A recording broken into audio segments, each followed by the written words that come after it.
So कसा जाणार आहे कर्क राशीसाठी मे महिना? मे महिना कर्क राशीसाठी चांगला जाणार आहे. तुम्ही कामाच्या ठिकाणी तुम्हाला खूप ॲप्रिशिएशन मिळेल. तुम्ही कुठलं तरी चांगलं काम कराल, त्यामुळे तुमचं कौतुक होईल.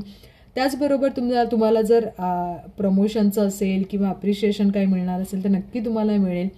त्याचबरोबर मी तुम्हाला असं सांगेन की अवॉर्ड असतील ते सुद्धा तुम्हाला मिळतील. फक्त तुमच्या महिला वर्गाशी थोडंसं तुमचं काही गोष्टींसाठी वाद होऊ शकतो, तर थोडंसं त्या गोष्टीची काळजी घ्या. स्वतःकडे लक्ष द्या, स्वतःला शांत ठेवा.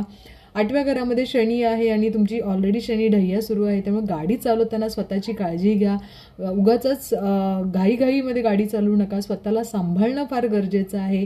मानसिक त्रास होऊ शकतो, कारण दाम्पत्य जीवनामध्ये तुमच्या अपेक्षा तुमच्या पार्टनरबरोबरून खूप जास्त आहे. त्यामुळे कधी कधी त्यांना जर वेळ मिळाला नाही किंवा त्यांनी जर तुमच्या गरजा कंप्लीट केल्या नाही तर तुम्हाला फार वाईट वाटू शकतं.